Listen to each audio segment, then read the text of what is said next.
America की दादागिरी या हेजेमोनिक डोमिनेंस एक बहुपर्तीय और जटिल विषय है जिसे राजनीतिक, आर्थिक, सैन्य और सांस्कृतिक दृष्टिकोणों से समझा जा सकता है। इस विषय को गंभीरता और निष्पक्षता से देखना जरूरी है क्योंकि इसमें शक्ति का संतुलन, वैश्विक हित और छोटे देशों की आत्मनिर्भरता सब कुछ शामिल है। 1. अमेरिका की दादागिरी, क्या और कैसे? दादागिरी शब्द एक नकारात्मक अर्थ देता है, जैसे कोई बड़ा ताकतवर देश बाकी छोटे देशों पर अपनी मर्जी थोप रहा हो। कई लोगों को लगता है कि अमेरिका ऐसा करता है, लेकिन कैसे? सैन्य दबदबा, मिलिट्री डोमिनेंस। अमेरिका के पास सबसे बड़ा और आधुनिकतम सेना तंत्र है। नाटो जैसे गठबंधनों के जरिए अमेरिका अपने सैन्य हितों को आगे बढ़ाता है। इराक, अफगानिस्तान, लीबिया जैसी जगहों पर हस्तक्षेप को कई देश दादागिरी मानते हैं। आर्थिक नियंत्रण, economic power. IMF, world bank जैसे अंतर्राष्ट्रीय वित्तीय संस्थाओं में अमेरिका का सबसे ज्यादा प्रभाव है। डॉलर एक वैश्विक मुद्रा है जिससे अमेरिका बाकी देशों पर आर्थिक दबाव डाल सकता है, जैसे सैंक्शंस या प्रतिबंध। बहुत से छोटे देश कर्ज में डूबे हैं और अमेरिका उस कर्ज के माध्यम से भी नियंत्रण करता है। तकनीकी और डिजिटल साम्राज्य, tech hegemony. Google, Apple, Microsoft, Facebook जैसी कंपनियों के जरिए अमेरिका ने वैश्विक सूचना और डेटा पर नियंत्रण पा लिया है। कई देशों की निजता और डिजिटल स्वतंत्रता अमेरिका की कंपनियों पर निर्भर है। सांस्कृतिक प्रभुत्व, cultural dominance. Hollywood, pop music, Netflix, fast food. अमेरिकी संस्कृति पूरी दुनिया में फैलाई गई है।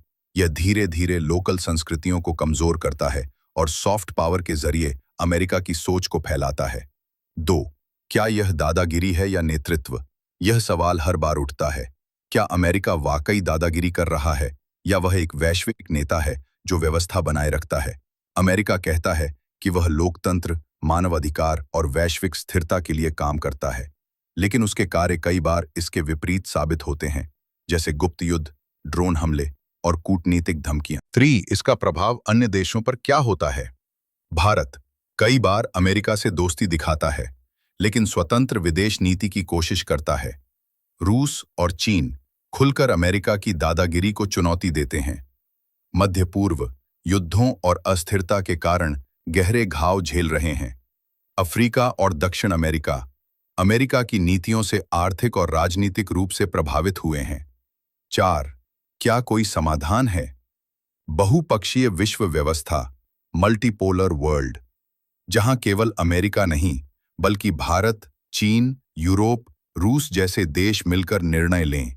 आर्थिक आत्मनिर्भरता, छोटे देश अमेरिका पर निर्भर न रहें, अपने संसाधनों का उपयोग करें। तकनीकी स्वतंत्रता, स्थानीय तकनीक, डेटा संरक्षण और डिजिटल संप्रभुता को बढ़ावा। 5. निष्कर्ष, अमेरिका की दादागिरी एक सच्चाई है, लेकिन ये केवल अमेरिका की ताकत नहीं बल्कि बाकी दुनिया की निर्भरता और चुप्पी का भी परिणाम है। जब तक बाकी देश खुद खड़े नहीं होते, आत्मनिर्भर नहीं बनते, तब तक दादागिरी चलती रहेगी।